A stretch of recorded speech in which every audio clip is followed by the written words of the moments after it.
Bonsoir à tous, ravi de vous retrouver pour ce nouveau numéro du Clubhouse. Au sommaire de cette émission, le coach des Marinés Blancs, Willy Sagnol, nous fait le plaisir d'être en notre compagnie aujourd'hui. Toute l'actualité des Girondins de Bordeaux avec lui dans un instant et Dieu sait si elle est chargée. Nous entendrons également Enzo Crivelli, le jeune attaquant des Girondins de Bordeaux qui sera en notre compagnie. Et puis comme toujours, Roxane pour toutes les infos du web et des vidéos insolites. Tout ça, c'est à la fin de cette émission. C'est parti pour 35 minutes de bonheur. Voilà, chose promise, chose due. Nous avons le plaisir d'accueillir le coach des Marinés Blancs, Willy Sagnol. Bonsoir Willy. Bonsoir. Merci beaucoup d'être sur notre plateau. Et bonsoir Roxane. Bonsoir cher ami. On se retrouve dans un instant, comme toujours, Roxane, pour toutes les infos croustillantes du web.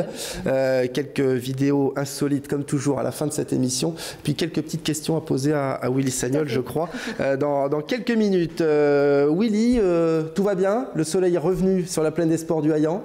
La séance d'entraînement s'est bien déroulée ce matin?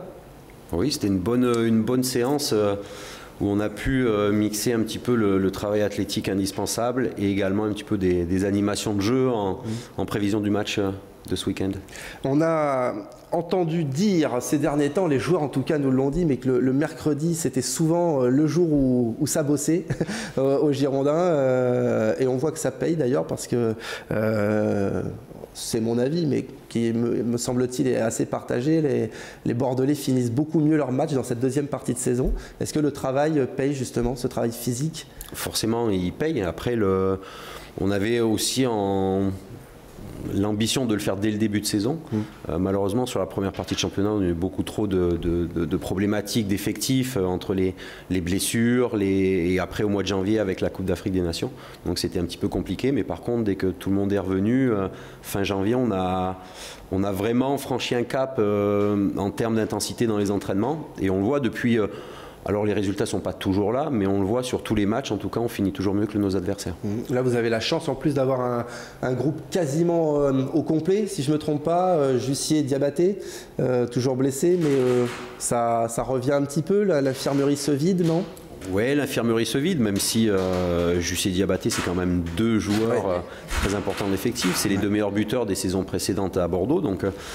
C'était aussi une des problématiques, il a fallu trouver d'autres animations de jeu pour essayer de marquer des buts, parce que dans le foot, pour gagner, il faut marquer. Et ça a permis aussi à d'autres joueurs, comme Cazerie, comme Roland, de se mettre en évidence. On recevra dans un instant Enzo Crivelli également. Lui aussi, voilà, ça fait partie de ces jeunes que vous lancez dans le grand bain.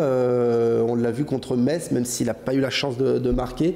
Il a été présent, il a fait du bien quand même. On a retrouvé ce fameux point de fixation. Voilà, ça fait partie de ces jeunes talents bordelais peut-être. Oui, c'est un jeune... qui est en pleine période d'apprentissage.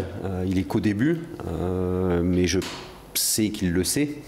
Donc il doit travailler dur. Après, il avait déjà fait une très bonne rentrée, je me rappelle, en Coupe de France à Paris. Oui. Il était rentré à la mi-temps, il avait fait une très très bonne deuxième mi-temps. Ça avait correspondu aussi à une bonne période pour nous. Et Enzo, voilà, fait partie des joueurs sur lesquels on compte pour l'avenir. Alors un avenir peut-être pas forcément très proche, mais à moyen terme, c'est un joueur qui va apporter quelque chose aux Girondins. Actuellement, donc Bordeaux est 6e, attention à Lille derrière qui se rapproche dangereusement. Est-ce que ce match, ce week-end peut être décisif comptablement? Quand on regarde le calendrier des poursuivants, on sait que Lille va affronter Marseille si je ne me trompe pas. Oui. Bon, ce serait un grand pas de fait vers cette 6e place ce week-end en cas de victoire. Après, Lille n'a pas gagné encore à Toulouse ce week-end. Ça va être un match très compliqué. On sait également... on voit le calendrier des poursuivants et de Bordeaux. On sait également qu'avec 7 points, on sera bien. Ouais. On sera 6e. Donc, non, l'objectif, c'est déjà de prendre les matchs les uns après les autres. Et commençons par Nantes, qui a en plus une saveur particulière avec le départ du stade Chaban-Delmas.